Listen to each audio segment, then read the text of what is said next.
guys, what's up? Welcome back to my channel. I hope you guys are staying healthy and you're doing well and you're staying motivated, you guys. Today is day 3 of Concealer Week. So every other day for 7 days, I'm testing out a foundation and a concealer and I'm reviewing it for you guys. So I hope you guys have been enjoying it so far. Today I'm going to be reviewing the Estee Lauder Futurist Hydra Rescue Moisturizing Makeup. It does have SPF 45. You guys requested it. You guys wanted me to test it out and try it. So that's what we're doing for today. So this is what is going on. First off, make sure you're subscribed. Make sure you're subscribed. Make sure you hit the notification bell so you're notified of all my videos and you can continue on. Also, you guys have been begging me to do the Makeup Forever foundation and I'm going to be doing that. It's going to be coming at the end of the week. So stay tuned for that. So I'm going to be testing this out with a sponge, with a brush. I'm going to be checking if it transfers, if it oxidizes. I'm going to be doing swatches with other foundations that match me so you can see what this color looks like. I have the shade 2W1 Dawn, and this is a shade that I picked because I did that little test on Sephora where you put a foundation that matches you and it gives you the match in the foundation you're wanting to buy. So that's what I did, and this was my match. So we'll see if that's true. It seems like it is. It might be a tiny bit light, but they didn't have a lot of options. So I'm also going to be telling you what the foundation claims, what Estee Lauder says the foundation is supposed to do, and we're going to see if it actually does everything that it's supposed to do, and we will be doing a flash test as well. About the foundation, this retails for $45 on the Sephora website. It does have SPF 45. It has 32 shades. It says it's a flawless foundation with breathable coverage. So it does say it's a foundation. At first I wasn't sure if it was like a more of a moisturizer type of thing, but it does say it's a foundation on Sephora's website. So it says it's a flawless foundation with a breathable coverage and a radiant finish, powered with Estee Lauder skincare to hydrate, soothe, and protect. Medium coverage, and the finish is radiant. It's for normal, dry, combination, and oily. So it's supposed to be for all skin types. It has chia seed extract, which nourishes. It has probiotic technology, which soothes, and ion charged water, which hydrates. Okay, even skin tone, covers redness, dark spots, and imperfection. It looks natural with breathable, buildable, medium to full coverage that lasts 12 hours. Okay, so it lasts 12 hours. It's supposed to be hydrating. It's supposed to have medium to full coverage. So I do have some spots here, some like pigmentation issues here.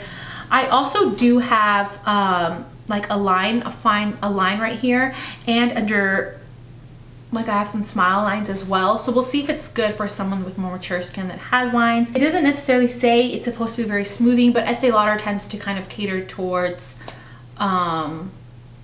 more mature skin most of the time, but we're gonna see how this works. So let's go ahead and do swatches and then let's try it on the face. Okay, so let's check if it oxidizes. Here are the swatches.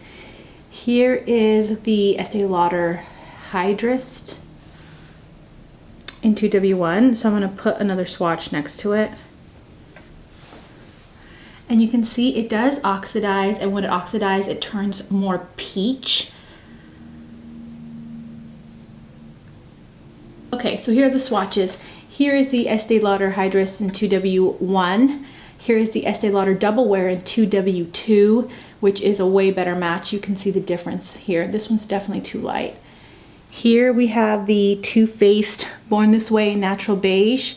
Here we have the Dior Backstage in 2WO. It's an olive shade. Here we have the Wet n Wild Photo Focus Dewy in golden beige, and then here we have the Fit Me Matte and Poreless in 220 natural beige. So those are the swatches.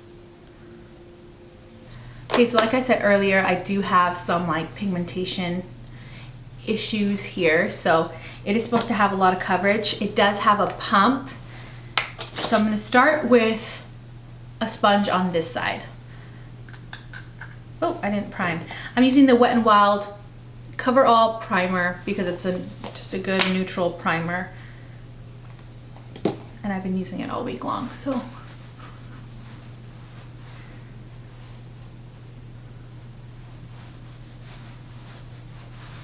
Whoa, it is very watery and runny. And it does claim to be very hydrating and have lots of water in there. So I guess that shouldn't surprise me.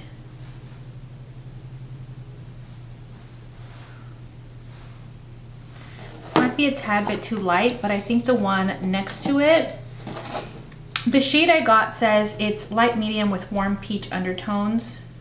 The one after it says medium with neutral undertones. I felt like maybe it was too dark, but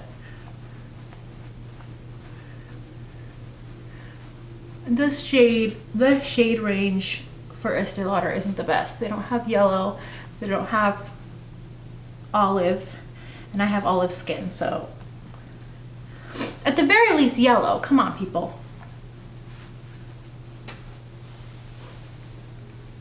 So you can see the shade here. My skin is definitely more yellow, but it's okay. Now sponges do give you a lighter coverage, so I'm not surprised by that. Like, I can still see my dark spots on this side. Okay, so let's do a brush on this side.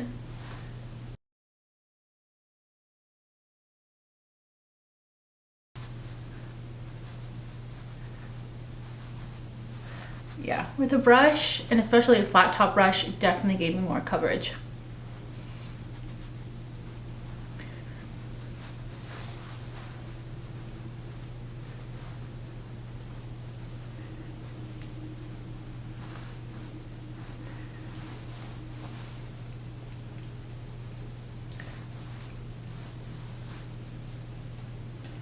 I'm gonna have to definitely bronze up my face. Okay, so definitely medium coverage on this side and more like light medium on this side. Wow, this looks very interesting. It's very, very like skin-like and smoothing, and it gives me a radiance, but it's not like super, super sticky. Okay. So this is how it looks. I'm gonna go ahead and finish my makeup and then I'll be back. I'll list everything that I used on my face down below. I did set it with the Peach Perfect, Too Faced Peach Perfect powder. So let's take a look really close and see how the foundation looks now that my whole makeup is on.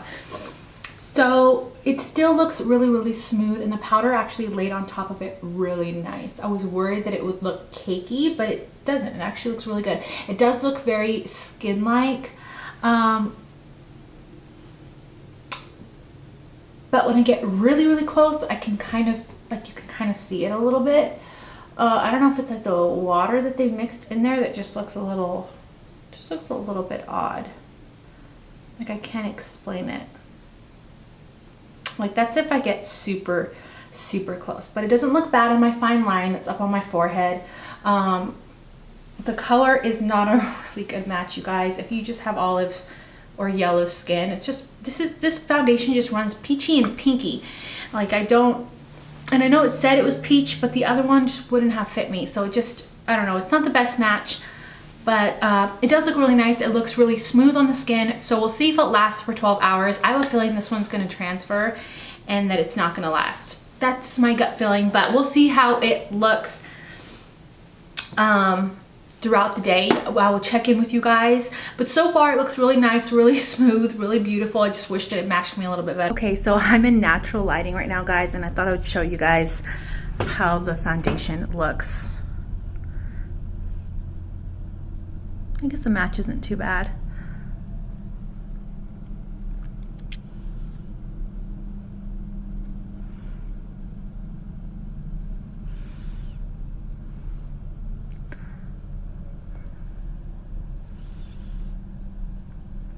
Doesn't look too bad. We'll see how it lasts. Okay, so it's been 5 hours and I'm checking in with you guys. It's actually been like more like 6 hours, something like that. But let's look really close and see how the foundation's looking now. Tore off my lashes. I just got comfortable because it's raining outside. I'm just tired today. So anyways, let's go. So the foundation's actually staying really nicely around like my pores. It looks really, really nice, but like around my lip, my chin, it looks cakey. Like it does look a bit cakey and a bit dry around my lips. It didn't sink into my eyebrow lot, like my lines in my forehead, but on my smile lines, it looks a little crepey. Now, I did notice, yeah, and it doesn't sit too well on my nose either. It just looks like it's coming, it's breaking apart. But on my cheeks and stuff, it looks really, really nice. If you have oily skin, you're not gonna, I don't think you're gonna like this. Something I did notice though, you guys, is I did notice it transferring. It transferred onto my daughter's clothes, and I'll show you a clip of that so you can see. I transferred foundation to her arm. Look at that. She just touched me with her arm. Hello, baby. Hello. What are you doing? Did you touch my face with your arm? Now you got foundation on your arm. Hi. Yes. Hello. And she literally barely touched my face, and it got on her white shirt. So it does transfer, and if you're someone that you don't hug people and you don't really need to worry about that, you just need it for work and home, it looks nice around my cheek area. Just kind of my nose, it's starting to break apart. But it is really, really, really humid here today. It's raining like crazy. And then here on my chin, it is starting to look cakey. Honestly, if you just take a sponge and go like this, it will fix the problem. I'm not going to do it to my nose so you can see how it looks at the end of the night, but it will fix the problem. But I did notice it transferring. Now, the flash test. It has SPF, you guys, so I still did a flash test just so you could see, but it does give you a flashback because it has lots of SPF. If you don't want a flashback, you want to stay away from the SPF foundations.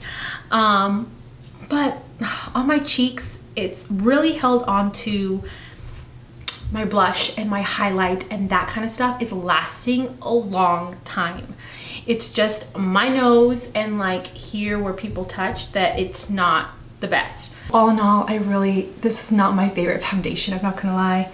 I don't have all my lights on, you guys, sorry. It's been 10 hours, it's late. I don't love how it transfers a lot. Even though it looks nice around my cheeks, I feel like on my chin it doesn't look nice. On my forehead it looks good, like it doesn't sink into those lines. But on my smile lines that I never had a problem with makeup, it looks dry there. And which I thought was really, really odd. Honestly, there's other foundations that I like better than this. The Estee Lauder Double Wear is a great foundation, and it lasts longer, it looks better, it doesn't transfer everywhere. So those are kind of my final thoughts. You guys saw for yourself how the foundation looked. Yeah, the transfer thing, when it transfers that much, which I kind of knew by when I first applied it how it felt, not digging it. I don't think it's worth it for that. SPF is great, but it does give you a flashback. And just this whole situation here, I'm not feeling it. It's only been 10 hours, so definitely not my favorite, you guys. But yeah, those are kind of my thoughts. Come back tomorrow for a concealer, an awesome concealer review, and I hope you guys are liking Foundsealer Week so far. I hope you also have a great rest of the day or rest of the night.